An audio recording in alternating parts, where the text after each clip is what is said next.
El siguiente debate va sobre una de esas cuestiones que ha sido mencionada ya, y eso que llevamos un trozo pequeño del Legal Management Forum, que es la convivencia y el recambio generacional. Creo que ha sido el presidente de Garrigues, si no recuerdo mal, que ha mencionado cómo están abordando, y también algunos otros miembros de esa mesa, esa convivencia entre los socios senior, no perder la capacidad, el conocimiento, el know-how de los socios senior, de los miembros senior de la empresa, con la incorporación de nuevas generaciones, que no son homogéneas. También se ha dicho aquí, también se ha dicho en esa misma mesa, y es cierto que no es lo mismo la generación millennial que la generación Z, pero sí que es importante que se incorporen, porque es la única manera que nuestra empresa siga siendo competitiva. Solo esas generaciones sabrán hablar de tú a tú o tendrán mejor conexión de tú a tú con sus iguales, con sus propios iguales en generación. Bien, ese es el tema de la siguiente mesa. Ruego a los ponentes que vayan subiendo a medida que les nombre.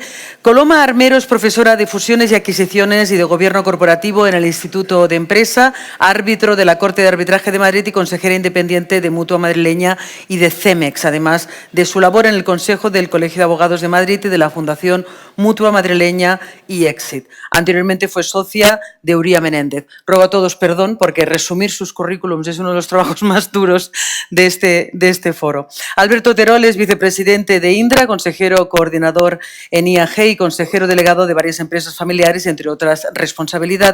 Anteriormente fue socio director mundial de Andeser Tax and Legal y de Deloitte Legal y socio director de Garrigues Andersen.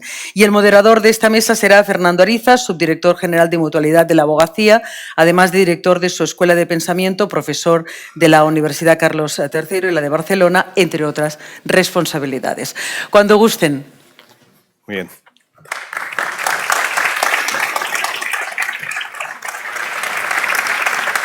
Gracias. Muy bien, muchas gracias, Gloria. Buenos días a todos. En primer lugar, pues qué otra cosa que felicitar a mis amigos de Inquietos y mis amigos de Wolters Kluwer por la magnífica celebración de este evento, por la organización y, por supuesto, por el éxito que podemos comprobar. Bien, es verdad que hoy nos ocupa el debatir acerca de este reto que tenemos ante nosotros, como es el proceso de envejecimiento en la propia profesión de la abogacía. Sin embargo, permítanme unas reflexiones previas acerca de este gran reto global que tenemos ante nosotros. Y ese reto se llama envejecimiento poblacional. Fijaos qué osadía, que hasta me atrevería a decir que es uno de los 3 grandes retos que tenemos la humanidad en este siglo XXI. Casi comparable, aunque evidentemente con efectos diferentes, casi comparable a lo que puede ser el cambio climático o el desafío tecnológico y digital. Sin embargo, seguro que todos también coincidimos en que esos otros desafíos, el cambio climático y el desafío tecnológico y digital, es algo que nos preocupa y nos ocupa y mucho, y desde hace algún tiempo. Sin embargo, seguros que todos convendremos también en que el desafío del envejecimiento poblacional es algo que tan solo nos empieza a preocupar ahora, pero desde luego no nos ocupa, o no nos ocupa todo lo que debiera. Y es que es una realidad que cada día vivimos más. Es una bendición, al fin y al cabo. Es lo que la humanidad, a lo largo de toda su historia, ha estado buscando, el vivir más y más, aquella búsqueda de la fuente de la eterna juventud, ¿no? Sin embargo, ahora no es que estemos cerca de alcanzar esa fuente de la eterna juventud, pero cada vez vivimos más de forma casi exponencial día a día, pues resulta que esto se convierte en un problema. ¿Y por qué es un problema? Pues quizás sea un problema porque no lo estamos abordando correctamente. Porque estamos haciendo un análisis simplista y economicista del gran reto global que es el envejecimiento. Y ese análisis simplista es decir, si las pensiones son suficientes o son sostenibles. Pero es que esto es mucho más. Es que el desafío del envejecimiento es mucho más que eso. Es que también es salud, también es dependencia, es riesgo de exclusión, riesgo de soledad, riesgo de pobreza energética, es ética, es dignidad, es conectividad, habitabilidad, movilidad, es ocio, es consumo, es cultura, es urbanismo, arquitectura, es muchas cosas. Pero sobre todo también es derecho. Y por eso, en este mundo tan global, ese envejecimiento de las sociedades, la abogacía tiene un papel principal para articular esa nueva sociedad. Este enfoque tan global, este enfoque tan independiente es lo que queremos dar desde la propia Escuela de Pensamiento de la Fundación Mutualidad de la Abogacía. Abordar el reto global del envejecimiento desde ese punto de vista multidisciplinar y no solo economicista. Y además, no solo multidisciplinar, sino intergeneracional. Nos necesitamos todos, mayores y jóvenes. Por supuesto, os invito a acercaros a esa escuela de pensamiento porque es tarea de todos el articular esta nueva sociedad, esta nueva realidad que nos ocupa hoy y que en la que convivir con centenarios va a empezar a ser lo habitual. Y si es lo habitual convivir con centenarios, desde luego, y por todos esos retos y esa multidisciplinaridad que estábamos hablando, lo que también convendremos es que al menos tendremos que repensar no solo la profesión de la abogacía, como marca el evento, sino también repensar el estado de bienestar, al menos tal como hasta ahora lo tenemos concebido. Muy bien, ¿y qué es el envejecimiento? Tenemos dos puntos de vista diferentes, pero absolutamente complementarios. Podemos entender por envejecimiento desde el punto de vista de la persona, pero también desde el punto de vista de la sociedad. ¿Qué es el envejecer desde el punto de vista de la persona? Pues dicho, tampoco por buscar otras fuentes, la Real Academia Española de la Lengua habla de envejecer, dicho, y cito textualmente, dicho de la persona, el volverse viejo y antiguo. Un drama, ¿verdad? Un drama del lenguaje. Pero además, fijaos que los propios científicos establecen que el periodo de envejecimiento, ese proceso en el cual las células empiezan a regenerarse de una forma más lenta, comienza a los 26 años.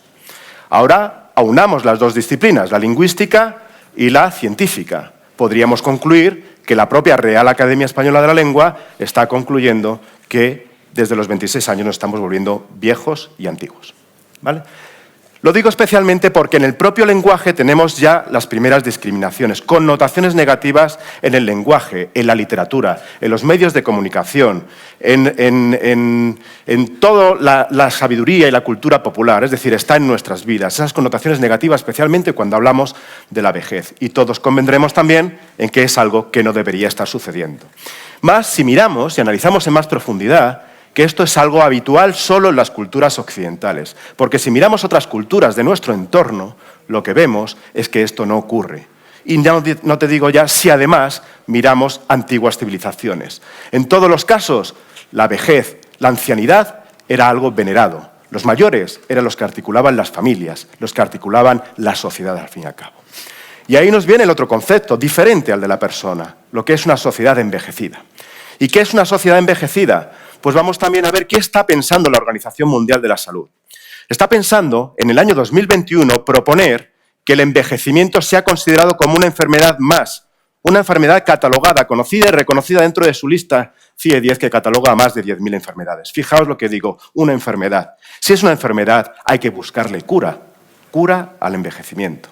Ahí lo dejo. Bien, si le buscamos cura y la catalogamos como una enfermedad, podremos también, asociando, podemos decir la equivalencia, que una sociedad envejecida es una sociedad enferma. Y una sociedad enferma o se le pone tratamiento y ese tratamiento es el adecuado o realmente no tendrá cura. Y esto no es filosofía, esto es una realidad. Esto es una realidad que ya ocurre en nuestro mundo. Esto es una realidad que los propios demógrafos convienen ya en llamar suicidio demográfico. ¿Y por qué le llaman suicidio demográfico? Porque las poblaciones están perdiendo población, las sociedades pierden población. Hay más de 20 países ya en el mundo que están perdiendo población. Y se estima que en los próximos 10 años ya no sean 20, sean 40 países los que pierdan población. Y entre ellos, por supuesto, estará España. Y es que hay un fenómeno, que es que todas las variables demográficas que definen si una población está envejecida o no, van en contra de lo que debería ser. Me refiero a las variables de la tasa de fecundidad o natalidad, más bajas que nunca. Los saldos migratorios, negativos o cercanos a cero. Y la esperanza de vida absolutamente desbocada, con un crecimiento exponencial. Un crecimiento de casi de 10 horas al día. Es decir, cada día que pasa mejoramos nuestra esperanza de vida en 10 años más, especialmente en España. Con lo cual, si juntamos estas tres variables, lo que vemos es un problema de mantenimiento de la sociedad, de necesidad de repensar la sociedad tal como hasta ahora la tenemos pensada. Por eso, la necesidad de repensar ese estado de bienestar. Porque las consecuencias pueden ser sociales, culturales, pueden ser dramáticas si no le ponemos el tratamiento y la cura adecuada y a tiempo, y con esa visión absolutamente multidisciplinar y global. Y si vemos solo las consecuencias económicas, pues podemos analizarlas. Porque si bien la economía del envejecimiento y lo que ya llamamos la economía también del sobreenvejecimiento y del rejuvenecimiento, es decir, esa economía que revierte el proceso de envejecimiento, ese es uno de los principales motores de la economía ahora mismo, al menos en la Unión Europea, en términos monetarios, en términos de Producto Interior Bruto, en términos de fuerza laboral. Sí, muy bien. Pero es que las sociedades envejecidas tienen dificultades para crecer. Tampoco es una frase hecha, es una realidad y obvia. tienen dificultades para crecer porque en la medida en que hay mayor proporción de mayores respecto a jóvenes, esas sociedades que se van envejeciendo y sobreenvejeciendo, esos pensionistas, esos nuevos pensionistas, todos convendremos también en que tienen menos ingresos que los que tenían en su etapa laboral. Al tener menos ingresos, consumen menos, también es obvio, ¿no? Pero cuando se consume menos en una sociedad, aparecen procesos deflacionarios. Si hay deflación, aparecen los bajos tipos de interés. Si los bajos tipos de interés permanecen, entonces los bancos, las entidades financieras, no tienen incentivos a prestar dinero ni a familias ni a empresas. La economía se estanca. Es así de sencillo. Por eso se dice que las sociedades envejecidas tienen problemas de crecimiento. Es el fenómeno que también tiene ya nombre y apellidos, que se llama la japonización de la economía de estas sociedades. Muy bien, y en todo este entorno casi dramático, tranquilos, porque tenemos la oportunidad entre todos de corregirlo, y uno de ellos, un actor principal, sois vosotros, es la abogacía. Y es la abogacía porque, por supuesto, va a depender de lo que hagan los gobiernos, de lo que se muevan las propias instituciones, de nosotros, de cada uno de los ciudadanos. Pero la abogacía tiene un papel principal en todo esto. Y el papel principal es que tanto la abogacía institucional como la abogacía profesional deben impulsar hacia los gobiernos, hacia los estados, hacia los poderes públicos, un ordenamiento jurídico que reconozca la dignidad y la calidad de vida de los mayores en esa etapa, en ese proceso de envejecimiento. Ni más ni menos. Tenéis la abogacía la oportunidad de liderar ese cambio de la sociedad. Y desde mi modesta opinión, simplemente como ciudadano, como profesional de otras disciplinas ajenas a la abogacía, aunque por suerte también cercano a vosotros, voy a osar a plantearos algunos posibles retos y oportunidades de vosotros, la abogacía, en todo este reto del envejecimiento. Por ejemplo, si estamos hablando de mayor supervivencia humana, no solo es porque los hábitos han cambiado, la vida saludable, por la higiene, por el acceso a la salud, sí, por supuesto que sí, pero fundamentalmente por los avances científicos, tecnológicos y médicos que hay en la sociedad. Y esos avances científicos, tecnológicos y médicos son absolutamente disruptivos, son los que nos hacen incrementar de forma exponencial nuestra esperanza de vida día a día prácticamente. Y al ser una innovación disruptiva, lo que crea es desigualdades en la sociedad, porque el acceso a esa tecnología no es la misma para todos.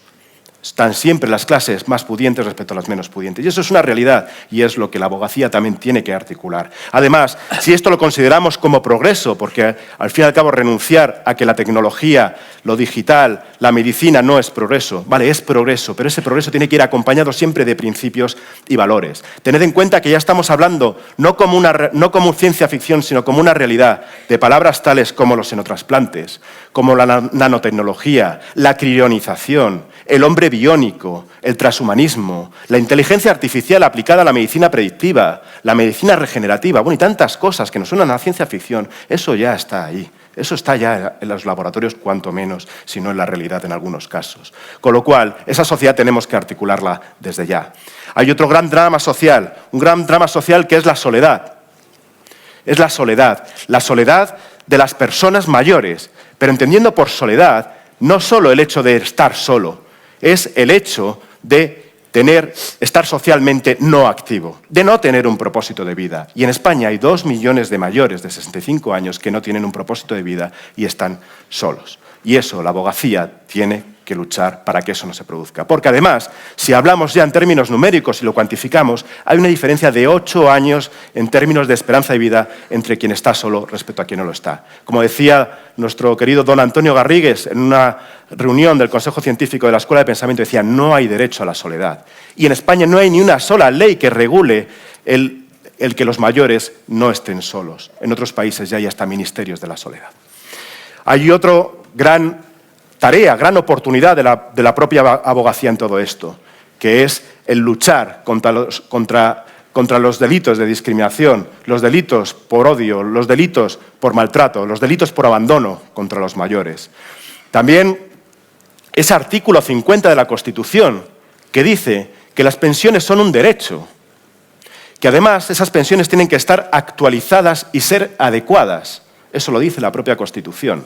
No dejemos solo a los políticos articular esto. Ayudémoslos, el mundo de la economía, pero también el mundo de la abogacía. Y además ese artículo 50 va mucho más allá y dice que también son derechos de los mayores el acceso a la salud, a la asistencia, a los cuidados asistenciales, a la cultura, al ocio, a la vivienda. Y todos convenimos también que muy probablemente no todos esos derechos se están consiguiendo.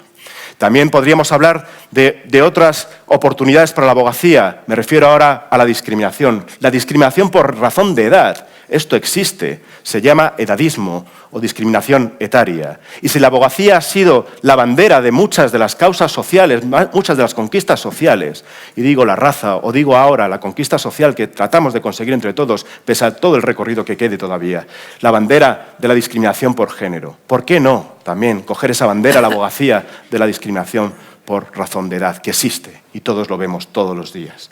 Bueno, podríamos hablar de muchas otras cuestiones, muchas otras oportunidades y retos para la abogacía. Podríamos hablar de eutanasia, podríamos hablar de los cuidados paliativos, podríamos hablar del derecho sucesorio, podríamos hablar de la incapacitación legal, podríamos hablar de muchas otras cosas. Pero hoy, realmente, lo que nos ocupa es hablar del envejecimiento, del proceso de envejecimiento y recambio generacional en la propia profesión de la abogacía. Y para eso, con nuestros ilustres ponentes, si os parece, pasamos al debate. Muchas gracias.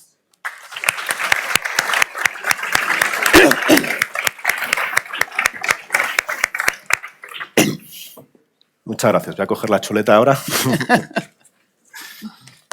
Muy bien. Bueno, después de estas reflexiones, yo lo que me gustaría es también trasladarnos una serie de impresiones. Yo no sé si quizá nos cambiamos y así os miro a la cara a los dos. Como quieras. Nos cambiamos un momentito. Perdón.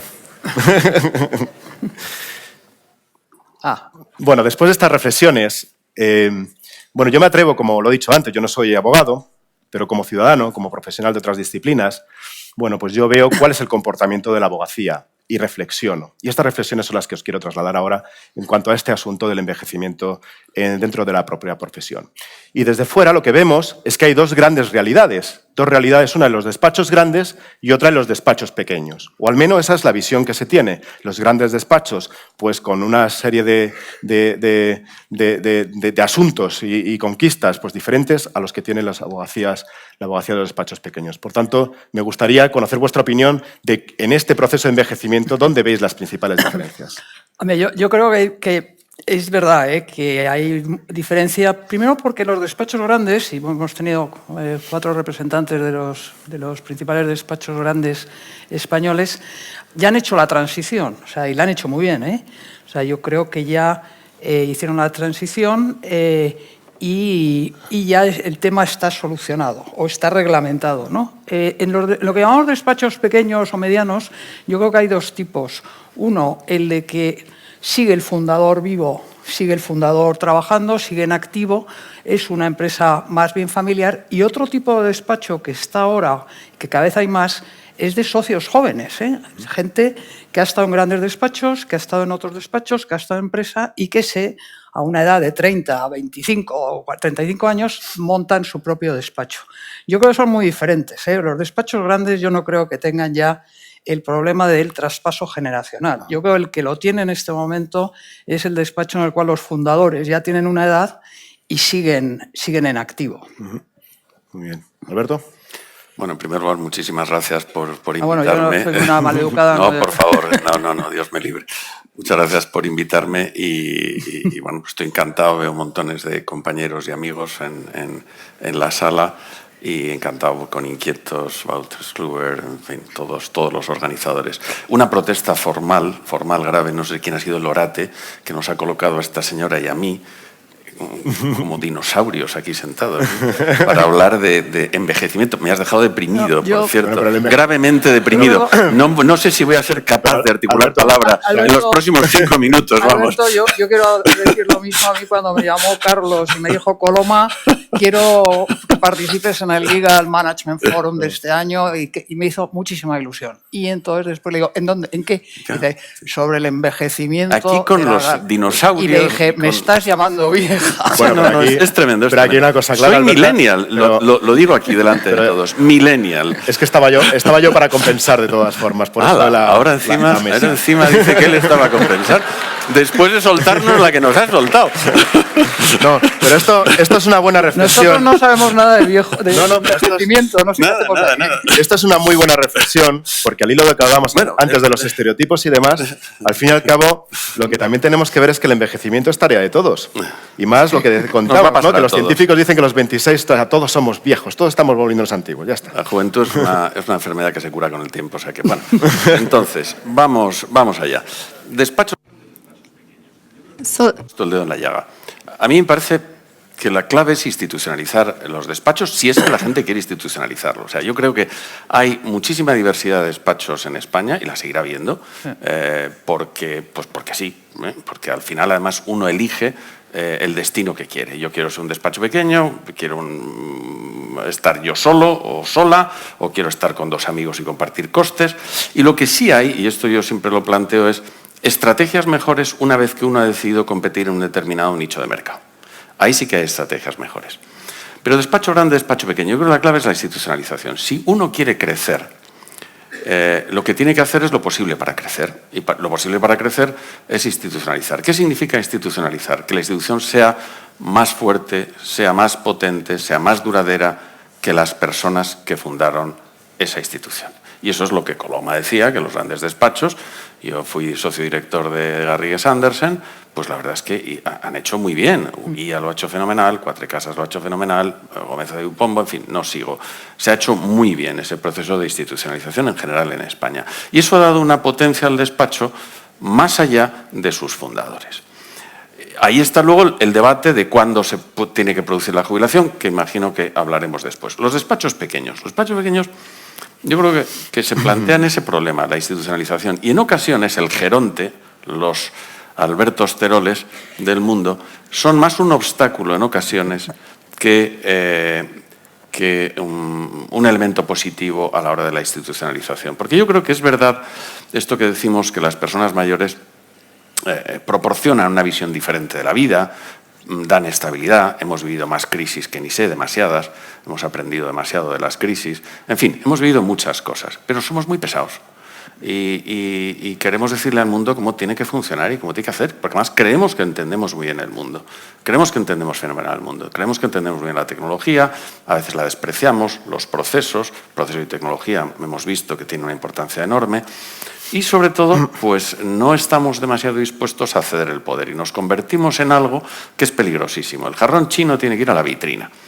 Y en todo caso, como pasa también en el mundo corporativo, es en ocasiones pues pedirle consejo. Pero como pretendas estar en la primera línea de fuego, no vas a entender lo que está pasando hoy, ni vas a entender cuáles son efectivamente las ambiciones, los anhelos de los millennials y de la gente joven. No vas a entender casi nada de lo que está sucediendo hoy en el mundo. Bueno, y no me enrollo más, para empezar. Muy bien, has dejado muchos titulares, ¿eh? Me quedo con el del jarrón chino.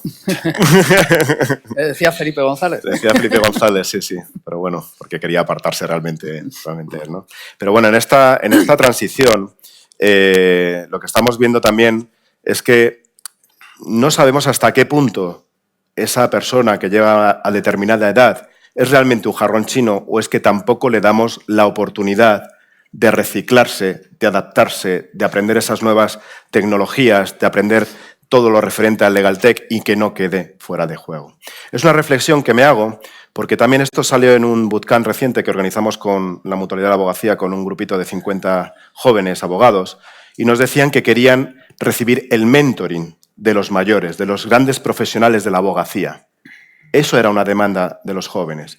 Pero también ellos se ofrecían para hacer ese mentoring inverso, es decir, mentorizar a los mayores en cuestiones de tecnología y demás. ¿Es esto posible o esto es un ideal prácticamente inalcanzable en el mundo de la abogacía tal como está concebido ahora?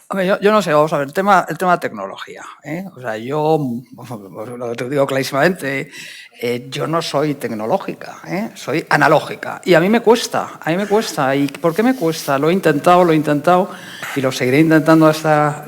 Pero yo creo que es que a partir de una edad no lo comprendes y no te interesa tampoco entrar en comprenderlo. Entonces es muy diferente y muy difícil. Yo no veo que los que llamamos seniors, ¿no? Que yo no sé a partir de qué edad eres senior, ¿no? Sí. Pero cada vez parece que más joven.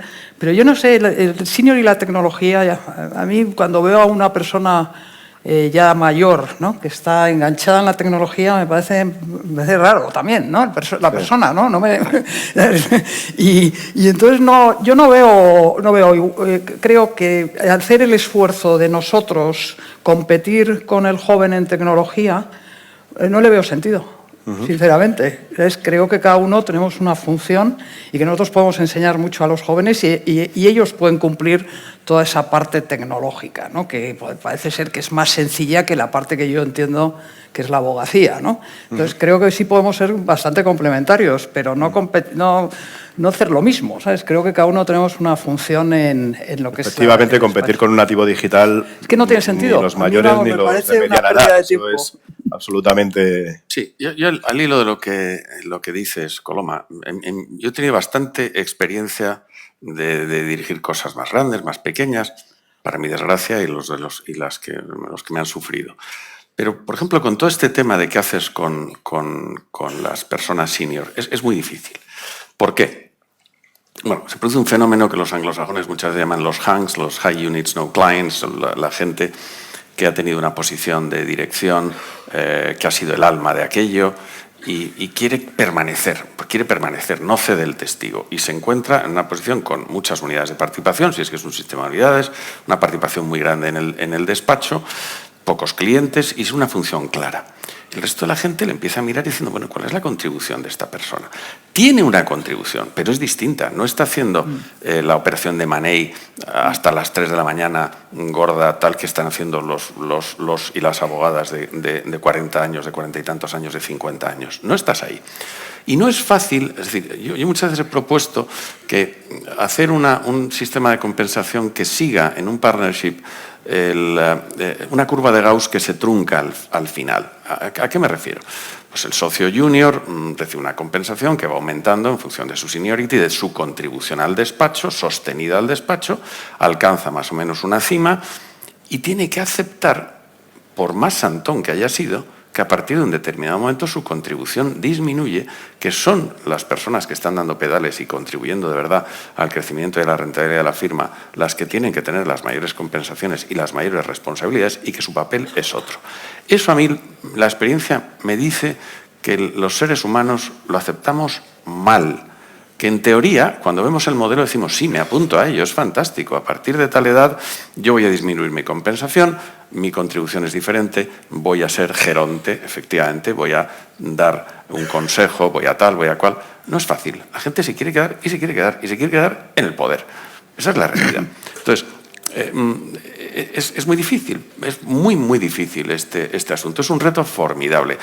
Funciona mejor cuanto mejor esté regulado en el seno del partnership, porque institucionalizas de nuevo unas fórmulas. Y luego también hay otra cosa. La mayor parte de los socios, a partir de una cierta edad, cambian su manera de pensar, su manera de vivir, sus ambiciones, todo. Por tanto, sí tienes que tener excepciones, pero en general, en fin, yo creo que la gente tiene que dejar espacio, porque luego no hay carreras tampoco para la gente joven. No solamente es entender la profesión, sino carreras para la gente joven. Mucho cuidado hay que tener con este tema, porque efectivamente tienes una función que cumplir, pero es una función diferente y que probablemente requiere de una compensación diferente, de un estatus diferente dentro de la firma, que no todos los viejos aceptamos. Pero de todas maneras yo creo que se está cambiando muchísimo, ¿eh? O sea, también hay que partir de una base. O sea, el abogado no tenía fecha de jubilación. O sea, hemos empezado con una relación laboral hace relativamente poco. O sea, nunca hemos tenido seguridad social, no hemos tenido pensión de jubilación. O sea, la mutualidad era lo único que teníamos. O sea, que yo veo la mentalidad que tenemos a una cierta edad ha cambiado ahora, ¿eh? Y el joven socio no tiene la misma mentalidad que tenía yo o la que tenía mi padre, vamos, ¿sabes? O sea, ha cambiado un montón, ¿eh? Yo veo a la gente, a los jóvenes socios, primero porque los despachos han cambiado y el despacho hay una cosa, el despacho quiere continuar. O sea, antes yo creo cuando alguien montaba un despacho en los años 50, pues creía que iban a acabar con... No tenían la idea de continuidad. O sea, los primeros despachos colectivos que hubo en España fueron del año 50, ¿no? ¿Y qué quería decir colectivo? Eran 4, ¿eh? Era que había más de 2 socios, vamos. Y yo creo que ha ido cambiando y ahora el socio ya quiere que el despacho continúe, no quiere que muera con él, ¿no? Y para eso solo tienes dos formas para continuar. O vas creciendo en número de socios, lo cual quiere decir que vas diluyendo la retribución del socio, o vas sustituyendo socios, ¿no? Entonces, yo en eso, fíjate, creo que ya no hay nadie que sienta el despacho es mío y muere conmigo, ¿eh? Que sí pudo haberlo en un tipo de despacho y hace tiempo. Yo no sé lo que opina, Sí. pero yo creo que se está cambiando un montón. Y en ese sentido, quizá tendan a converger esos dos grandes polos opuestos que a día de hoy, en términos de envejecimiento profesional, son despacho grande y despacho pequeño, me refiero. Despacho pequeño, al fin y al cabo, edad de jubilación, pues prácticamente no existe. También una buena pregunta es saber por qué no existe. Si es porque no se quiere o porque no se puede. Porque, por un lado, estás socialmente activo, pero por otro lado, a lo mejor económicamente o vitalmente no te lo puedes permitir, ¿no? Entonces, es una reflexión que me gustaría conocer. Y el contraste con la abogacía de despachos profesionales más grandes, en los cuales las jubilaciones son, entre comillas, prematuras. Prematuras conforme a la sociedad en la que estamos, donde ya se habla de que la jubilación a los 67, 68 años incluso se puede quedar corta en 15, 20 años, ¿no? Entonces, ¿cómo podemos contrastar estos dos polos opuestos y el por qué estas diferencias? Y especialmente los despachos pequeños, ¿por qué alargar tanto la vida profesional? Hombre, vamos a ver, yo creo que es una cuestión del fundador o fundadores, ¿eh? O sea, depende un poco. Yo he nacido en un despacho colectivo de los años 50 y, hombre, ahí sí vi desde muy pequeña la generosidad de los socios también, ¿no? O sea, no que era el despacho, evidentemente, era de la familia, pero que los socios que entraban tenían la misma consideración como si fueran de la familia, ¿no? Es un poco el carácter del fundador y también qué es lo que quiere el fundador, qué modelo quiere, qué socios quiere, ¿no? Y ver un poco, porque yo siempre recomiendo, ¿no? Cuando alguien me pregunta sobre esto, es que lo mejor que le puede pasar a un fundador de un despacho o fundadores es controlar ellos la sucesión. Organizarla ellos, no que se quede el despacho cuando ya están jubilados o no están, ¿no? O sea, yo creo que es esencial empezar, pero incluso los despachos de gente joven, de socios de edad mediana, a mí me parece esencial que si quieren que siga el despacho, si quieren que continúe, el organizar ya todas las reglas de la sucesión generacional, ¿no? Sí. Y en este sentido, Alberto, también por tu experiencia en una gran entidad fuera del mundo de la abogacía, del mismo modo que las grandes entidades, y pequeñas entidades, estamos apostando por la diversidad, no ya solo por género, que ha salido en alguna ocasión esta mañana, sino también por la diversidad, por cuestión de edad, ¿no? No la competencia entre ellos, pero la buena combinación entre diferentes edades. Las empresas apuestan por ello porque realmente también creen en ello y les puede generar un beneficio. No es solo una obra social, al fin y al cabo, ¿no? Está en sus propias estrategias. ¿Es trasladable este modelo a los despachos profesionales de la abogacía? Bueno, permíteme 30 segundos por continuar mínimamente lo que ha dicho Coloma y te contesto a esta pregunta. De nuevo, estoy completamente de acuerdo con ella. Mi experiencia, yo cuando me jubilé, por cierto, no me fui de Deloitte anteayer, como parece que un periódico decía, y alguno me ha felicitado, sino hace más de 10 años que llevo haciendo todo tipo de cosas diferentes. Pero cuando precisamente dejé mi responsabilidad como responsable de legal y fiscal en el mundo y Europa, las actividades en Deloitte, todas las actividades en Deloitte, me dediqué durante un par de años a trabajar pro bono para distintas organizaciones profesionales en fusiones de despachos. Y no solamente en despachos de abogados, que también varios. Me encontré con que hay 3 problemas grandes. En los procesos de institucionalización, en los procesos de jubilación de los fundadores y en los procesos de fusión. 3. Tú puedes analizar las sinergias, famosa palabra espantoso, pero en fin, soy fuerte en Barcelona, tú lo eres en Valencia, tú en Madrid, vamos a juntarnos porque ping, porque pan, porque bueno. Eso funciona muy bien, ese análisis funciona muy bien. La cosa se tuerce cuando hablas de quién manda, cómo se reparten los dineros a los socios fundadores y el nombre. Ahí es donde están los obstáculos. No están los obstáculos en el planteamiento estratégico, ahí está todo el mundo de acuerdo, porque el ser humano es como es, y ya lo decía nuestro querido Solón, que todos conocéis muy bien como juristas, hablando de la pleonexia social. El ser humano es como es, somos como somos. Y esos son los temas que hay que abordar. En los procesos de sucesión, lo que hay que abordar es cómo se trata al fundador. Y en ocasiones hay una tensión entre el fundador, con unas pretensiones muy elevadas, y los que vienen detrás, que muchas veces han estado muy cómodos al amparo y bajo el cobijo del fundador o la fundadora, y tal. Y esa es la tensión que hay que resolver. Y se resuelve, como muy bien dice Coloma, y que te voy a contar de tu padre, que persona que admiré y querí muchísimo, pues con generosidad. Y los grandes despachos que han hecho esto bien es porque lo han abordado con la generosidad de los líderes. Llegando a tu segunda pregunta. Vamos a ver. La diversidad o nos la creemos o no vale para nada. Si es poner un tic y responsabilidad corporativa, hemos hecho un pan como unas tortas. La incorporación definitiva de la mujer a los ámbitos directivos de las empresas, los despachos, tal, o la hacemos o la hacemos. Y el que se resista a ello, pues es un orate, punto. O sea, es que es un disparate. Pero yo creo que además hay que abrazarla con el entusiasmo del que está convencido de que de verdad la diversidad es magnífica para cualquier organización. Vimos un mundo que es complejísimo. Hablamos de jóvenes, de viejos, de razas, de países, de tal. Yo, desde luego, en el mundo corporativo en el que estoy, soy efectivamente consejero de grandes compañías, pues estoy en otras, pues IAG y en Indra.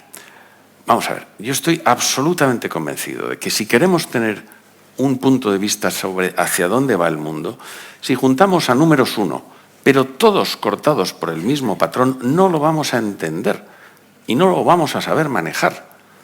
Tienes que incorporar gente que te saque de tus zonas de confort, que te dé un punto de vista distinto. Y así se progresa. Es decir, esa diversidad, pero nos la tenemos que creer.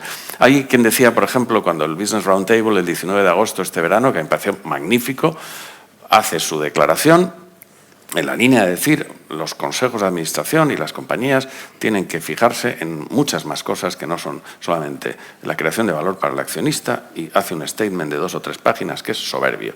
Hay quien dice, bueno, lo están haciendo porque es por donde viene el viento.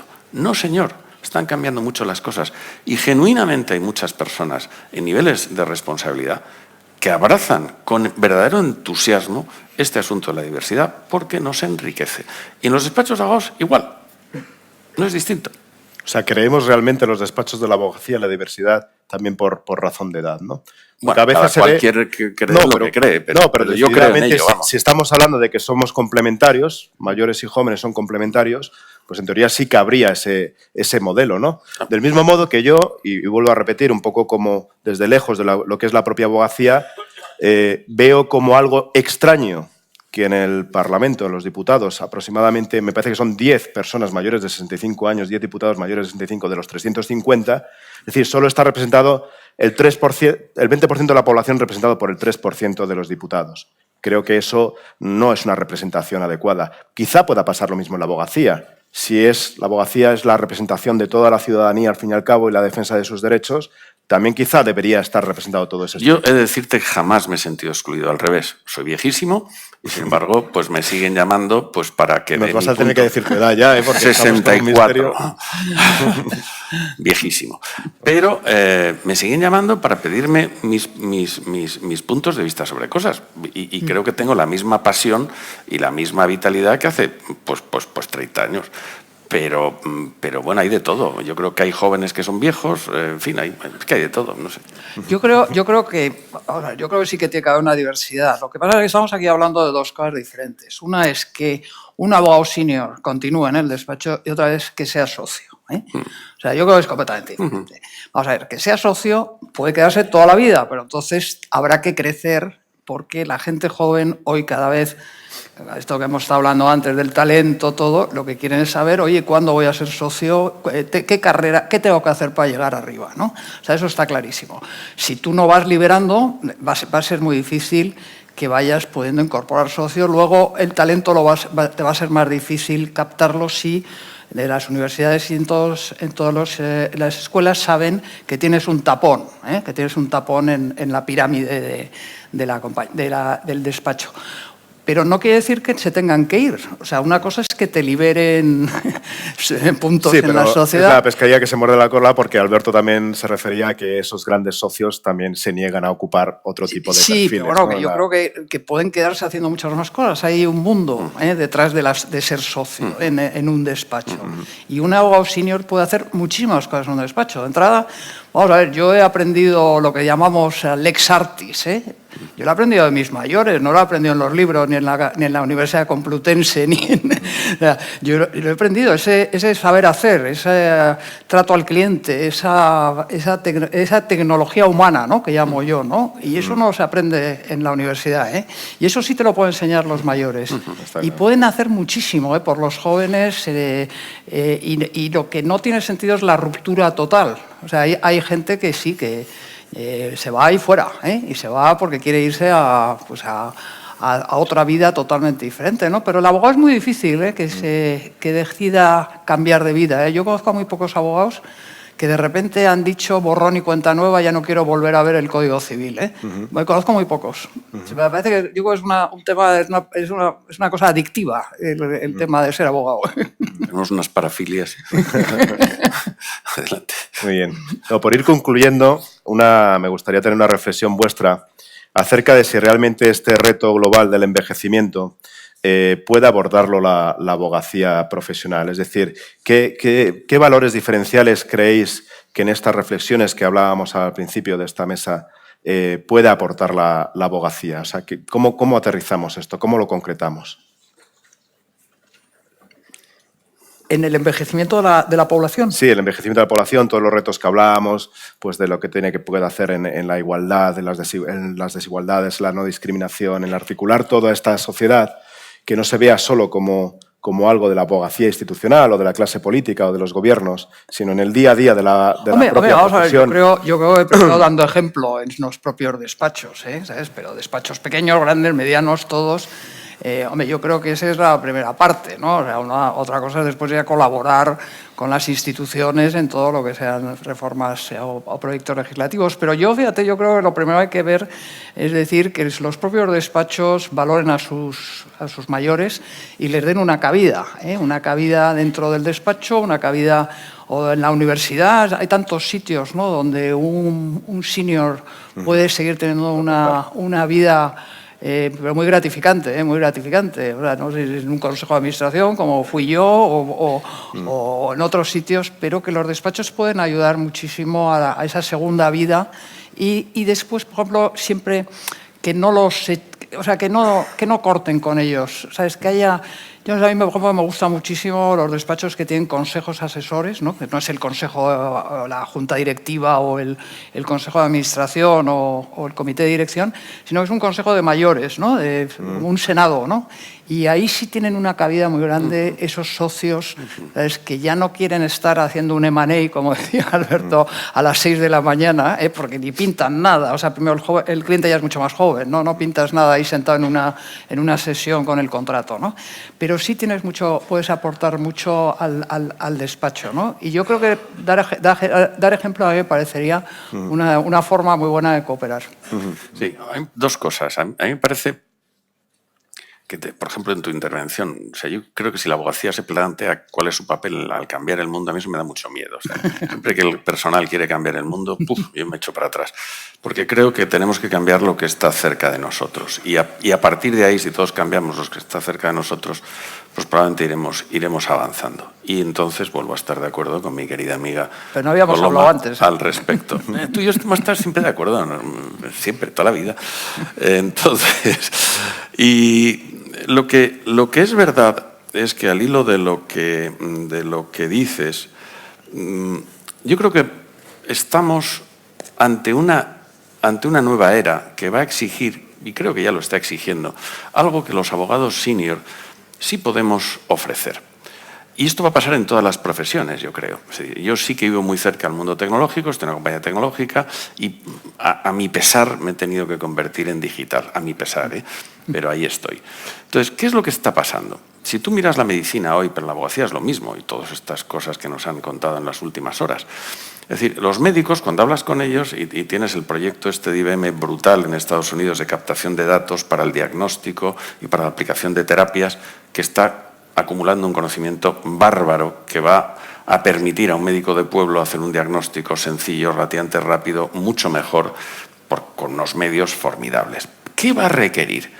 Y Berger, el famoso escritor, hablaba mucho de un médico de pueblo en este sentido. Lo que requiere es que el médico sea una persona diferente en su trato con el cliente, en su finés, en su sofisticación a la hora de valorar los datos. Y el abogado lo mismo. Es decir, necesitamos un tipo de abogado diferente, que sea capaz de entender a la gente del despacho más joven, que sea capaz de aunar esas voluntades, de definir un futuro común, que sea capaz de entender cómo está evolucionando la relación con el cliente, que sepa entender un poco más efectivamente ese mundo. Y yo creo que ahí las personas senior tienen mucho que decir, porque ya no es el especialista que yo sé de esto y sé de esto.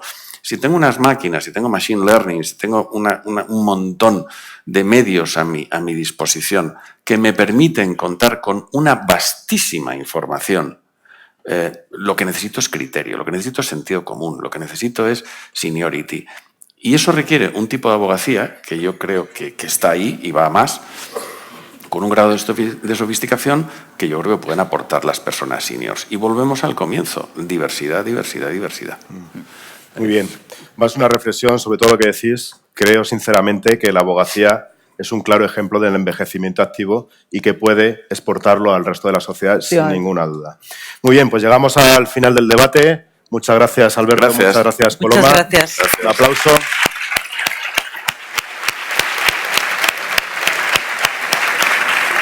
Bueno, Quería ver si alguien tenía alguna pregunta, pero Ay, sí, perdón, no sí, pasa bueno, nada. Guillermo, ¿hay alguna cosa? No ha llegado ninguna de estas. Si alguien quiere aprovechar, me ha parecido fascinante la reflexión desde la seniority sobre lo que está ocurriendo, porque además yo lo he trasladado también a mis casas, ¿eh? Las empresas de comunicación no son muy distintas. Si alguien quiere trasladar alguna pregunta... Sí, pues se van a tener que sentar un minuto, por favor. Claro, Muchas gracias. ¿Podemos acercar, por favor, un micrófono? Creo que es la fila 4 o 5. Si levanta la mano, porque ahora. Muchas gracias. Carlos. ¡Qué memoria! Sí, soy Carlos Lacazi. Buenos días a todos y enhorabuena, tanto a los organizadores por la ponencia de ustedes. Mi pregunta es, a modo de reflexión para ambos, ¿dónde creen que puede ser más útil la abogacía en cuanto a la responsabilidad social corporativa, en cuanto a esas acciones pro bono que creo que ustedes conocen bien? ¿Y dónde podría influir más, en qué línea o en qué segmento de la sociedad para aportar valor, ¿no?, en esta línea? Gracias. Brevísimamente, yo creo que en los despachos hay que dejar a la gente que decida. Es decir, yo siempre he sido partidario, hay muchas facetas, Carlos, en lo que planteas, creo, pero desde el punto de vista del despacho, si uno quiere canalizar desde arriba aquello que vamos a hacer desde el punto de vista de la responsabilidad corporativa, yo creo que de nuevo mete la pata. Hay que escuchar. Y de repente pues te encuentras con que en un despacho hay un grupo de gente que quiere hacer pro bono defensa de mujeres maltratadas, otros que quieren hacer defensa de discapacitados, otros que... Yo creo que hay que escuchar y no plantear desde arriba. No sé si eso es a lo que te refieres, pero desde luego mi enfoque siempre ha tratado de ser escucha. Y a lo mejor no hay que hacer algo con una unidad absoluta, porque un despacho pues, de 1000 abogados o lo que sea, pues es muy difícil hacer eso, ¿no? Sino que pues tienes que fomentar el que haya un tiempo dedicado a este tipo de actividades pro bono, pero que se articulen en torno a lo que más o menos cada cual le llame a su conciencia, pues no sé. Yo en cambio, en eso ya no estamos tan de acuerdo. Bueno. Yo creo que el despacho es esencial en promocionar el tema de que los abogados no se pasen 18 horas trabajando, o sea, que dediquen también un poco de tiempo a la acción social, ¿no? O sea, yo intervine desde el primer día en la Fundación Uría, con Rodrigo Uría, y desde luego lo que sí tuvimos que hacer es marcar las pautas, ¿no? Otra cosa es escuchar, oye, ¿qué queréis hacer? Pero hicimos muchísimo trabajo para para concienciar a la gente de que se premiaba igual el trabajo pro bono que el trabajo remunerado, ¿no? O sea, que el que hicieras horas para el cliente no era superior a que hicieras hora para una ONG, ¿no? O sea, que estaban igual de valorados a la hora de tu carrera profesional, y eso costó, costó porque la gente no se lo creía. Al revés, estoy al 100% de acuerdo contigo, me he expresado mal y mis disculpas porque me he expresado entonces mal. Es decir, el despacho tiene que posibilitar, empujar este tipo de acciones.